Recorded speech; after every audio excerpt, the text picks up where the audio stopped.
Bom dia, boa tarde, boa noite, gente. Tudo certo com vocês? Então, como vocês sabem, meu nome é Celso Lucas, eu sou professor de vocês de Ciências. Agora a gente vai estudar um pouco sobre o capítulo 2 do livro, certo? Eu sei que alguns de vocês não têm livro, por isso eu vou estar dando conteúdo, mas posteriormente eu vou estar resolvendo e respondendo questões e exercícios. Eu vou primeiro recapitular o que a gente viu. A gente estudou que energia vem do grego e significa trabalho, que nós não somos capazes de definir exatamente o que seria energia. A gente tenta dizer suas principais características, certo? A gente sabe que a energia é uma grandeza mutável, pode assumir diferentes formas, certo? E a quantidade total de energia no universo é sempre a mesma. Por quê? De acordo com a lei da conservação da energia, a energia ela não pode nem se perder, certo? Mas ela, na verdade, ela se transforma. E ela pode ser armazenada. Um grande exemplo de armazenamento de energia seriam as baterias, por exemplo, que são armazenamento de energia elétrica, certo? E essa capacidade de transformação da energia é que vai tornar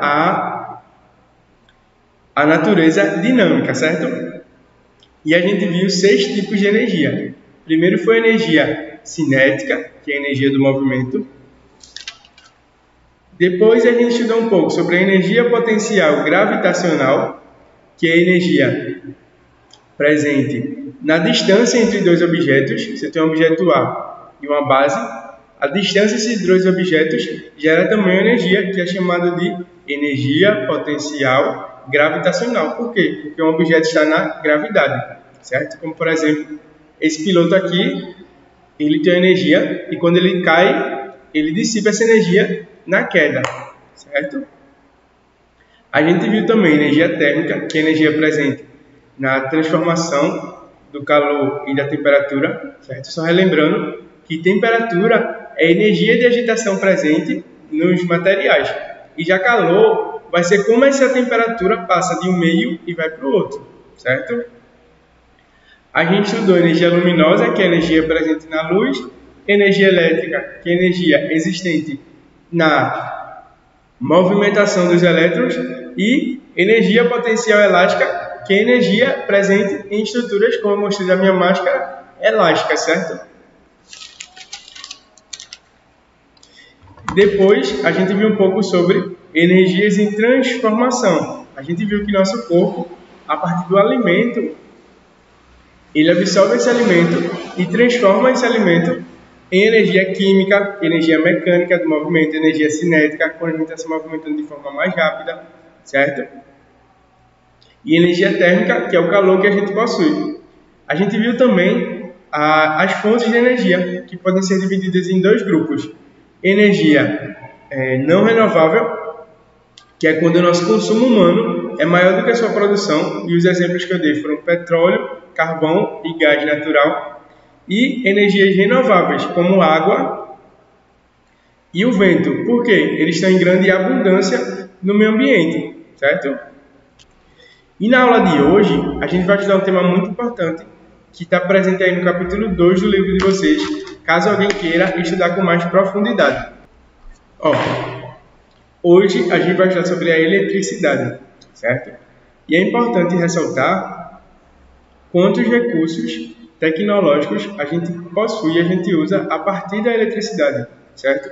Eu estou gravando essa aula aqui no computador e eu estou usando basicamente a eletricidade para gerar um circuito, gerar uma carga que possa fazer com que eu utilize esse dispositivo, certo? Pense aí um pouco na casa de vocês.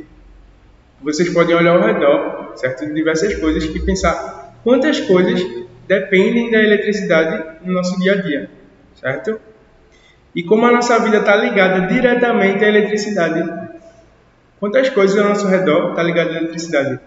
E para que a eletricidade funcionasse, foi necessária várias pessoas que se dedicassem, estudassem, certo? Fizessem inúmeros estudos, experimentos, dedicassem sua vida inteira, às vezes, para poder fazer com que a gente hoje possa mudar a nossa vida. A história da sociedade humana, ela foi mudada e moldada através da eletricidade. Então, a eletricidade é um grande ganho e avanço dos seres humanos, certo? Enquanto sociedade humana, a eletricidade é um grande avanço e tem grande importância e relevância nas nossas vidas. Mas, claro que ela deve ser usada com cuidado, porque ela gera riscos à nossa saúde. As pessoas podem morrem diariamente eletrocutadas, certo? Muitas pessoas, quando falta energia elétrica, estão dispostas, estão fadadas a morrer, certo? Porque estão usando respiradores, máquinas e etc. Os hospitais, em grande parte, têm geradores, têm como manter essa energia, mas não por muito tempo, certo? Essa energia é mantida, às vezes, por um dia ou dois, às vezes, depende do hospital, por uma semana, mas não eternamente. Uma hora, esses geradores acabam e a gente precisa da energia para viver, literalmente. Sem energia elétrica, basicamente, hoje o ser humano não vai mais para frente, certo? Só que muita gente não sabe, mas a energia elétrica existe dentro do nosso corpo. Nosso corpo mesmo, ele produz e ele faz energia elétrica, certo? Vocês sabiam que o choque que você leva, tem um extremo cuidado com isso, mas o choque que você leva, a gente falou um pouco na aula passada sobre raios, relâmpagos, trovoadas. A gente viu que a eletricidade, além de estar no nosso corpo, ela também está na natureza e ocorre de forma natural, através de relâmpagos, certo? De raios, e os raios podem ser divididos em relâmpagos, que são a luz do raio, e eu falei que é o primeiro que a gente vê, né? A gente vê a luz do raio, porque a luz ela é mais rápida que o som, que é diferente do trovão. O trovão é só o som do raio, certo? E o raio, ele pode ser definido como uma descarga de tensão elétrica acumulada dentro da nuvem, certo? A gente viu também um pouco sobre a história da eletricidade, que ela foi descoberta no século IV a.C. na Grécia. E a gente viu que as pessoas brincavam, de atrair uns objetos, um objeto ao outro, de diferentes formas, certo? E elas achavam isso incrível.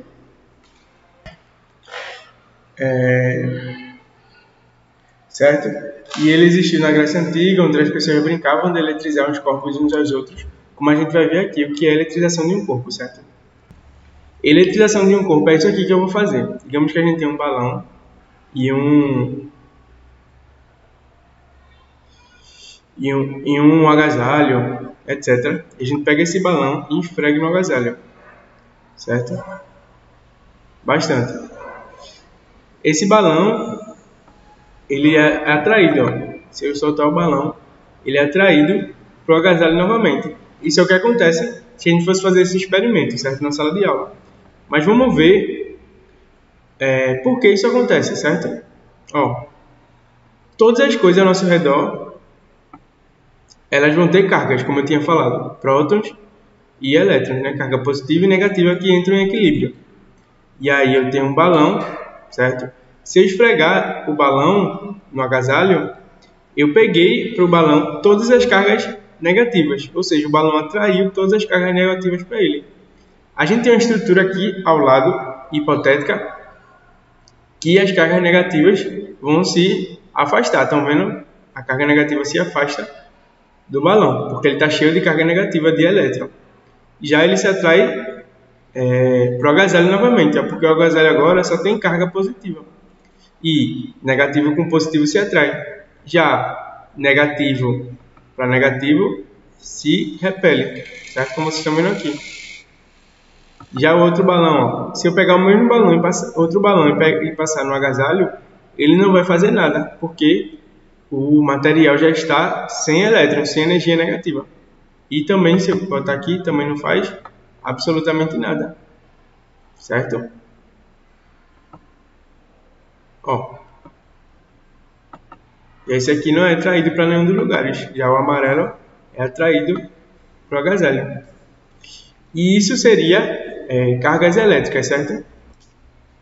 E na aula passada, a gente terminou falando das três áreas da física. Que a física tem a eletrostática, que estuda as cargas de forma mais parada, em repouso. A gente viu que existe a eletrodinâmica, que vai estudar a eletricidade na sua forma movimentada. E a gente viu que também existe o eletromagnetismo, que vai estudar a junção de eletricidade mais o magnetismo, certo? E o que é a eletrostática? A eletrostática vai ser o estudo das cargas elétricas que se encontram em repouso. Então, gente, dando continuidade à aula, na aula de hoje, a gente vai estudar um pouco sobre a eletrostática e sua importância, suas principais áreas de estudo, certo?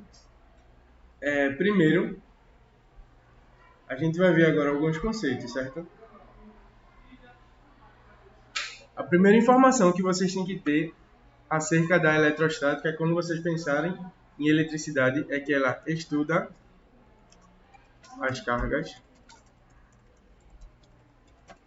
Aqui ela vai estudar as cargas elétricas, certo? Como a gente falou na aula passada, cargas elétricas podem ser de ordem natural, como vocês estão vendo aí, um trovão, ou podem ocorrer, por exemplo, no nosso corpo.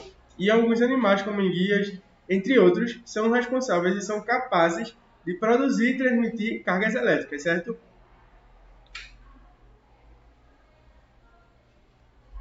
Também a gente vai ver na aula de hoje um pouco sobre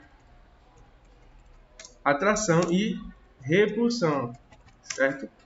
Como os átomos, eles podem se unir ou se afastar, dependendo das suas cargas, certo?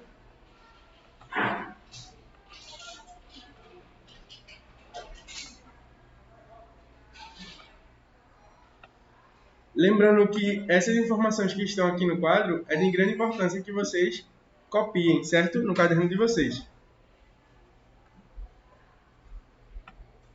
Então,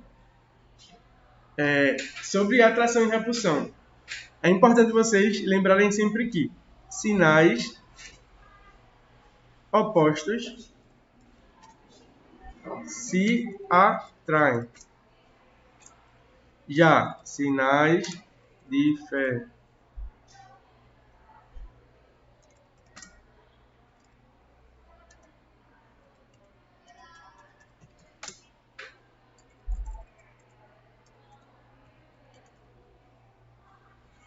Certo?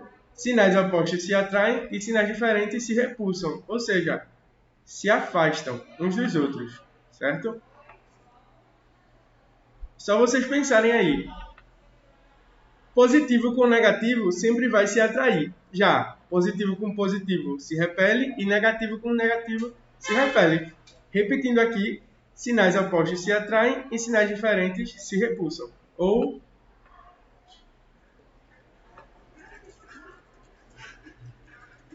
se repelem, certo?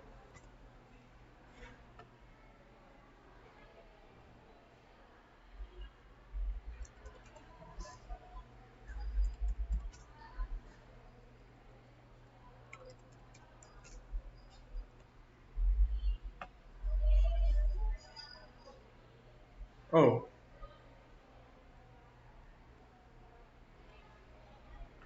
aqui a gente tem uma foto de um elétron, certo? Como eu tinha falado, no núcleo está um núcleo, está prótons e nêutrons, e ao redor, na eletrosfera, estão os elétrons, certo? E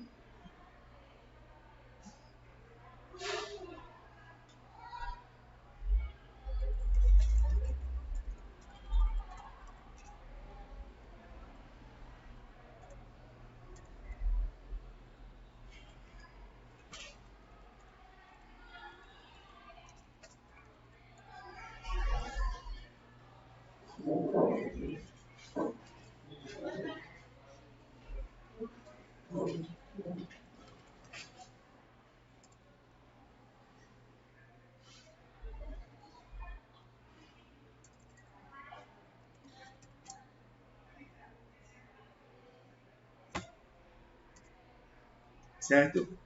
A quantidade de prótons, elétrons e nêutrons são a mesma, certo?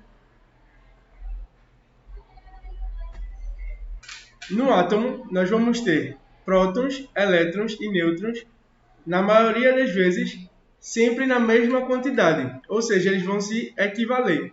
Quando isso não acontece, é porque ocorreu alguma coisa aí de errado, certo?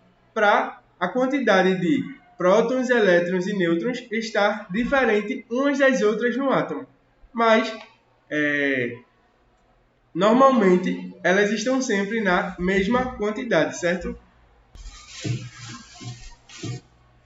E quando está diferente, é porque o corpo está eletrizado, certo? Quando a quantidade de prótons, elétrons e nêutrons são diferentes, é porque o corpo vai estar sempre eletrizado, como a gente viu naquele exemplo do balão friccionando, ou seja, sendo passado no moletom, certo?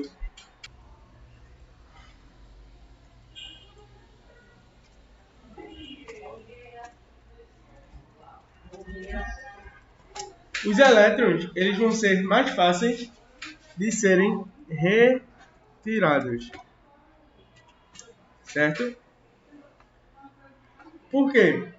Como os elétrons estão na parte mais por fora, ou seja, exposta do átomo, é muito mais fácil você retirar ele. Para você tirar um próton ou um nêutron, é necessário muita energia, ou seja, você vai precisar quebrar um átomo literalmente no meio. E essa quebra do átomo no meio gera coisas que a gente conhece como bomba atômica. A bomba atômica é como se você explodisse e botasse energia suficiente para explodir os átomos, certo?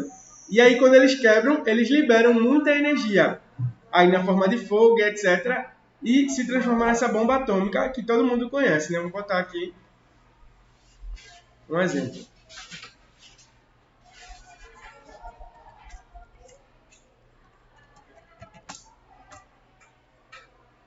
Ó,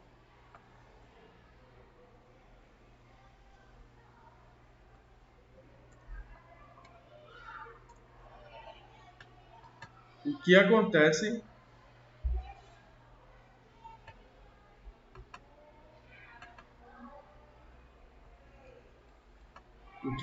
aqui, ó, quando a gente tenta tirar prótons, certo? Então, uma foto ilustrada da bomba atômica, que quando ela se rompe os átomos, ela faz esse no formato de cogumelo, certo? Vamos continuar. E existem ainda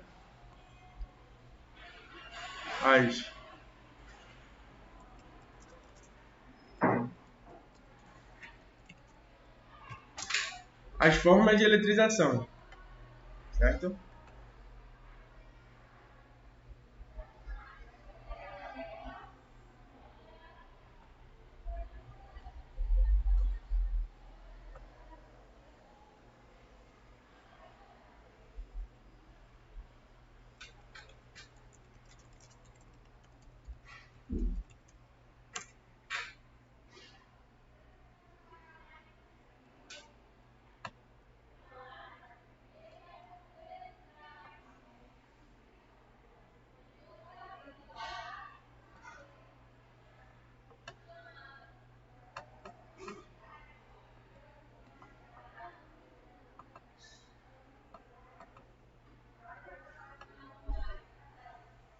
Ó, existem três formas de eletrização. A primeira forma de eletrização é a eletrização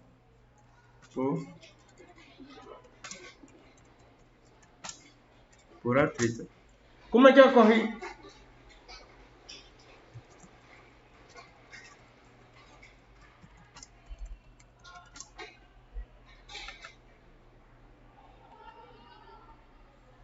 A primeira forma de eletrização vai ser a eletrização por atrito, onde dois corpos eles vão se eletrizar juntos. Quando eu passo uma coisa junto à outra, certo? Esfrego duas coisas, eles tendem a ambos vão se encher de elétrons e vão estar eletrizados, certo? A segunda forma de eletrização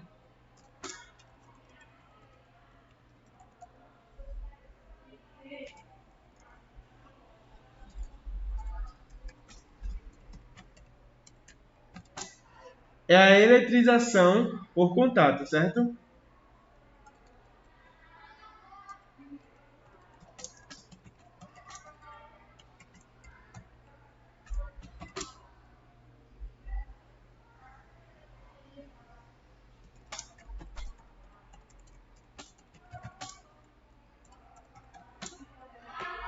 Que é onde ocorre a passagem de carga negativa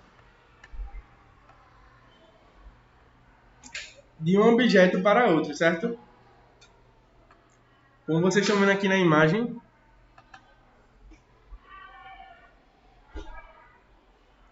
o segundo tipo aqui de eletrização é quando eu passo as cargas negativas de um objeto para outro, certo?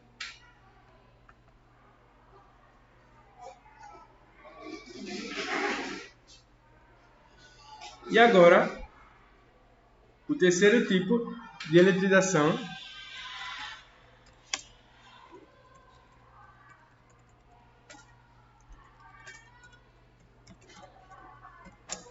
que é a eletrização por contato. E tem por princípio a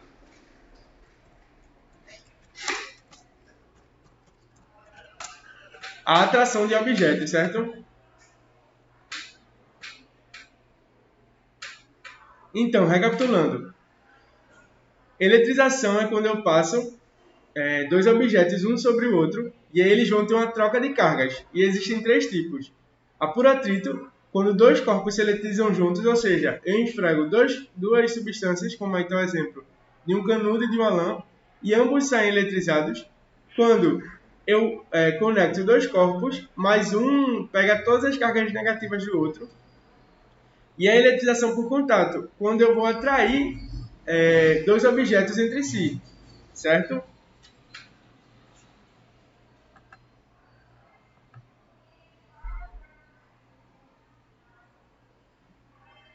Ó, dando continuidade à aula, agora a gente vai estudar um pouco sobre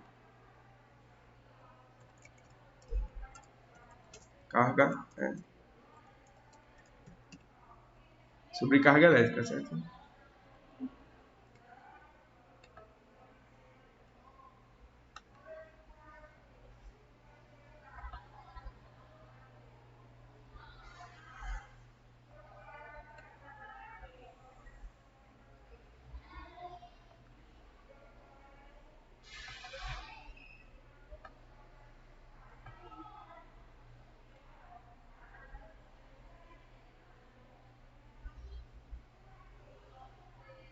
A carga elétrica vai ser o valor exato de uma eletricidade, certo?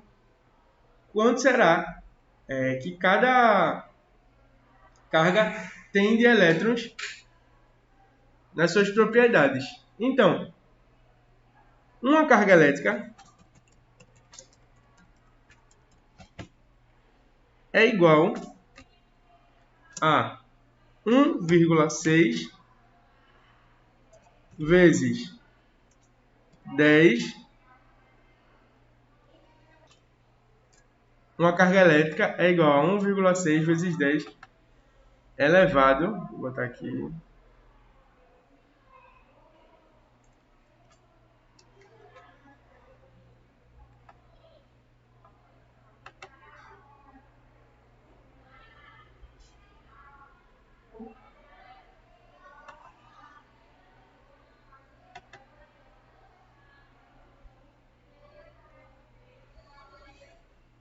só fazer uma observação aqui que esse menos 19 é elevado a menos 19.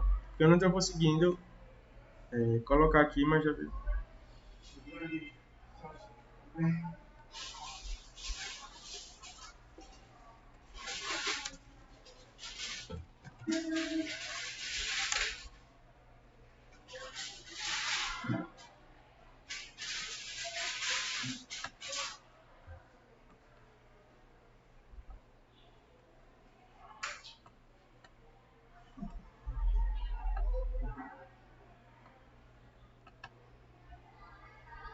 Aqui.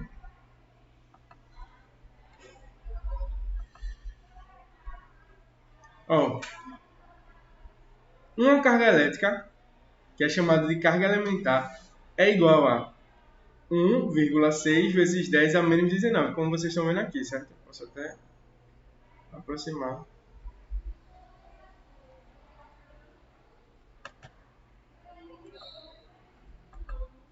Ó, estão vendo aqui?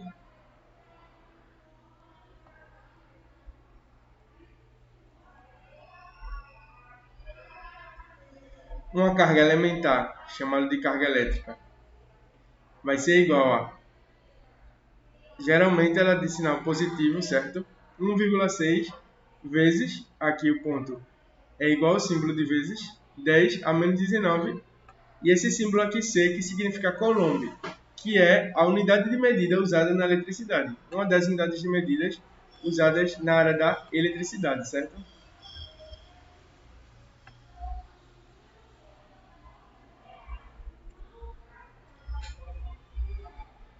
E a fórmula para calcular a carga elétrica, a quantidade de carga elétrica é sempre carga elétrica é igual a mais ou menos, pode ser mais ou menos, dependendo do átomo. Se o átomo for positivo, é mais. Se o átomo for negativo, é menos.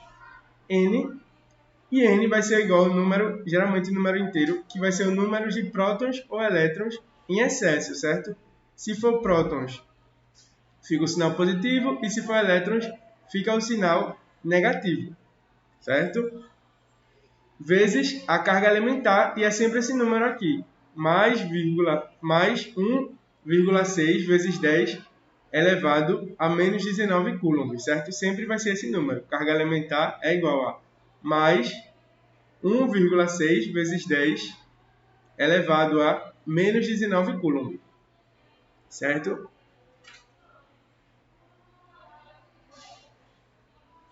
E agora, por último, a gente vai ver os princípios.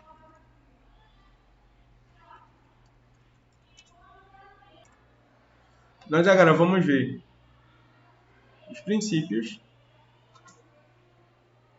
da conservação de cargas, certo?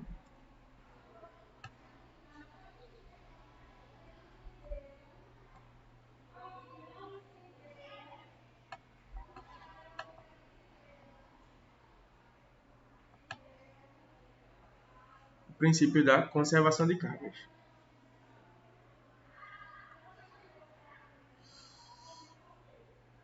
O princípio de eletrização de cargas vai dizer o seguinte,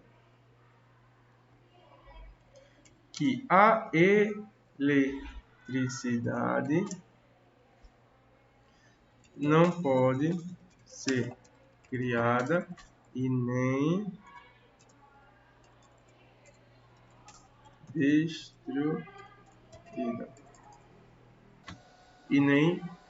destruída. Certo?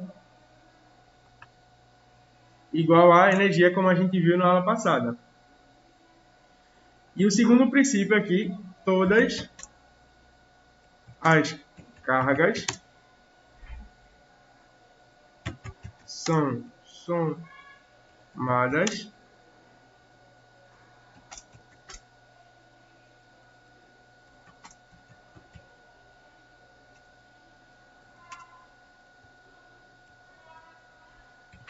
quando o local vai ser isolado da recepção e perca de cargas, todas as cargas vão ser somadas, certo? Aqui são dois princípios da conservação de cargas.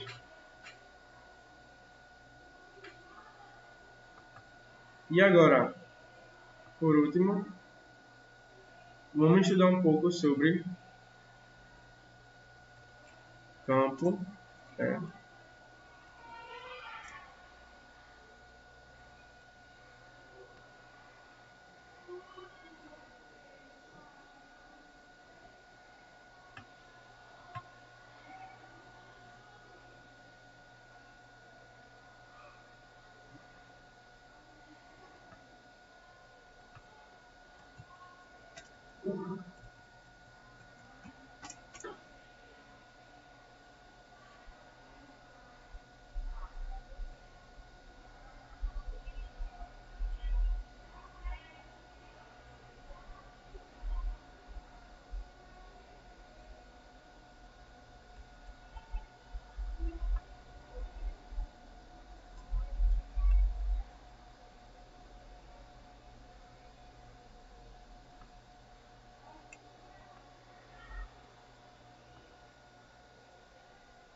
O campo elétrico vai ser um campo ao redor do átomo, certo? Que vai interagir com as coisas ao seu redor. E ele vai ter as chamadas linhas de força, que são linhas que podem ser atrativas, caso o outro átomo seja de cargas diferentes, ou repulsivas, caso o outro átomo tenha as mesmas cargas, certo? E aqui é um campo elétrico de uma carga positiva isolada de um átomo, sempre indo para fora. E aqui o campo elétrico de uma carga negativa isolada, sempre puxando para dentro, certo? E todos os campos, todos